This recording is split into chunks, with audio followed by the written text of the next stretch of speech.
सृष्टि बचपन से ही दिखने में सुंदर नहीं थी, लेकिन अमीर बाप की बेटी सृष्टि पर उसकी माँ जान छिड़कती। मेरी बेटी कितनी प्यारी है, भगवान सबको सृष्टि जैसी बेटी दे। सृष्टि धीरे धीरे बड़ी होती है। एक दिन सृष्टि की सहेली कहती है, तू दिखने में कितनी अजीब सी है, लेकिन मैं जानती हूँ हम सब में सबसे अच्छी शादी तो तेरी ही होगी। तेरे पापा अमीर जो हैं। और बता नहीं सकते यार, दहेज तो हर कोई देता है, ये क्या ज्यादा ले जाएगी अपने पति के लिए?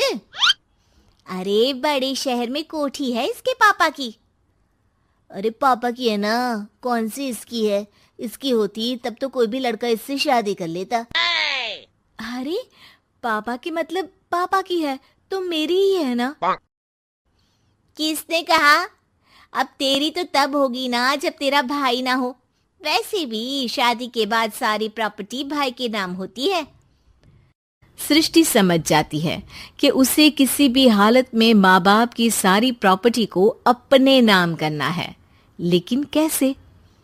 एक दिन सृष्टि का भाई शीनू कहता है, बहन क्या कर रही है? तुझसे एक बात करनी है। अरे हाँ हाँ करना, मैं तो तेरी बहन हूँ।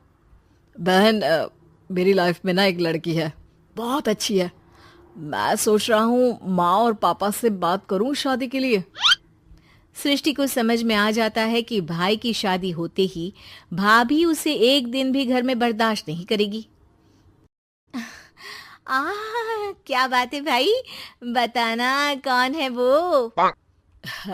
यार वो बहुत अच्छी लड़की है, पढ़ी लिखी है, मेरे साथ जॉब भी करती है। बस एक प्रॉब्लम है।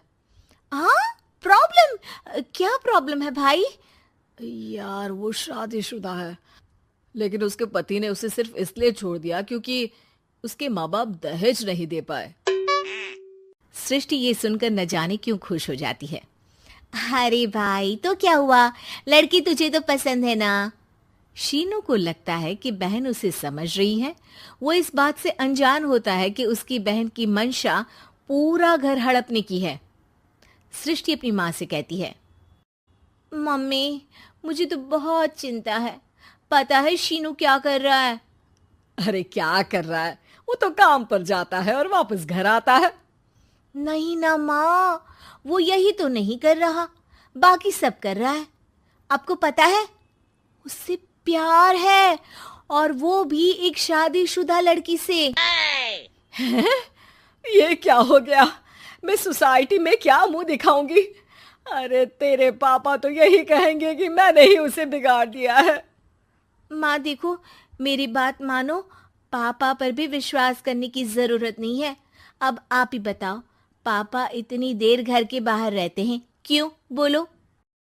अरे बेटा वो तो नौकरी करते हैं ना। तू बहुत भोली है माँ। पापा का ऑफिस तो 7 बजे खत्म हो जाता है, लेकिन देखो कितनी देर से आते हैं। अरे नहीं नहीं बेटा, ऐसी कोई बात नहीं है। सृष्टि माँ को एक औरत से बात करते पिता की फोटो दिखाती है। देखो माँ, कैसे हैं पापा? मैं ना कहती थी कि पापा सही नहीं है। मैं तेरे पापा से बात करूंगी, दे फोटो मुझे। ओ माँ, वो तो डिलीट हो गई। लेकिन चल, तूने तो देख लिया ना।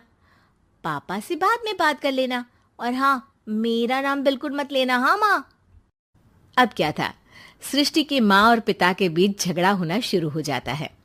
सृष्टि के मन में क्या चल रहा था कोई नहीं जानता था। एक दिन, माँ सृष्टि के लिए एक लड़का देखा है, वो लोग शाम को उसे देखने आने वाले हैं। और हाँ माँ, एक खुशखबरी, मैं और पापा मिलकर एक नया बिजनेस ट्राई कर रहे हैं। शाम को लड़का आता है, सांवले रंग का। सृष्टि को तो बिल्कुल भी पसंद नहीं आता।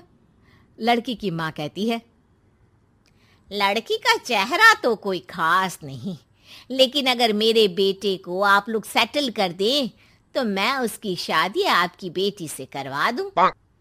सृष्टि को लड़का बिल्कुल पसंद नहीं था। उसे भाई पर गुस्सा आ जाता है। लड़के वालों के जाने के बाद कहती है, माँ देखा, शीनू मेरे लिए कैसा लड़का लेकर आया। न दिखाने लायक न सुनने लायक, सेटल भी नहीं, वो भी हम करे। अरे माँ, मैं जानती हूँ ये मेरी शादी किसी भी घर में क्यों करवाना चाहता है। अरे कैसी बात कर रही है बहन? तूने तो देखा ना, लड़के को मैंने ही मना कर दिया तुझसे शादी के लिए। जिसने लड़का बताया था उसने उसकी बहुत तारीफ की थी। बात आई गई हो जाती है, लेकिन सृष्टि का मन शांत नहीं होता। क्या करूं, कुछ समझ में नहीं आ रहा। मेरी शादी हो गई तो ये लोग पूरी प्रॉपर्टी शीनू के नाम कर देंगे, मेरे हाथ तो कुछ लगेगा ही नहीं। तभी सृष्टि को आइडिया आता है। वो किसी वकील को फोन करती है। जी देखिए, अगर आपके मम्मी पापा का तलाक हो जाता है तो आपके पिता की आधी प्रॉपर्टी आपकी माँ के नाम हो जाएगी, फिर उसे वो किसी को भी दे सकती है। सृष्टि अब माँ को बेटे के खिलाफ भरती है। माँ, शीनू पर नजर रखा करो, वो जिस लड़की के प्यार में है ना वो शादीशुदा है। यहाँ आएगी, सारा पैसा रुपया जमीन जायदाद सब हड़प लेगी। पापा का भी हाल तुमसे छुपा नहीं है। ऐसा ना हो कि मैं और आप एक दिन सड़क पर भीख मांगे। हे भगवान, मैं तो जीते जी मर जाऊंगी अगर ऐसा हो गया तो। ऐसा हो गया नहीं माँ, ऐसा ही होगा। अभी समय है, आगे का सोच लो। मैं तो कहती हूँ पापा से आधी प्रॉपर्टी लेकर अलग हो जाओ। पापा की आधी प्रॉपर्टी भी हम लोगों को अगर मिल जाती है ना तो अगले 7 जन्म सफल समझो। बेचारी माँ बेटी के कहने पर पति से तलाक लेकर अलग हो जाती है। सृष्टि अब पैसों से गाड़ी और अपने दूसरे महंगे शौक पूरे करने लगी। उसके दोस्त भी उसके पैसे इस्तेमाल करते। सृष्टि, कल तुम कहाँ थी? मैं सारा दिन घर पर अकेली थी। तो मैं क्या करूं? मैंने ठेका तो नहीं लिया है ना तुम्हें संभालने का। माँ को सृष्टि से ये उम्मीद नहीं थी। वो बैठकर रोने लगती है। वहीं उसका पति यानी कि सृष्टि के पिता आ जाते हैं। मैं जानता था कि तुम्हारा यही हाल होगा, तो आपने मुझे रोका क्यों नहीं? मैं रोकता तो तुम रुकती क्या? सृष्टि के कहने पर तुमने मुझ पर अपने बेटे पर शक किया, लेकिन तुम ये भूल गई कि कैसे हम दोनों ने मिलकर जीवन में इतना सब खड़ा किया। माँ पति के गले लग जाती है। मुझे माफ कर दीजिए, मैंने आपकी कमाई का एक बड़ा हिस्सा गवा दिया। कोई बात नहीं, तुम साथ हो तो मैं ऐसी 7 प्रॉपर्टी खड़ी कर दूंगा। तभी वहां सृष्टि आ जाती है रोते हुए। माँ, मयंक ने मुझे छोड़ दिया। वो बोल रहा था जब तक मेरे पास पैसे थे तब तक ही वो मेरे साथ था। पापा, माँ, मुझे माफ कर दीजिए।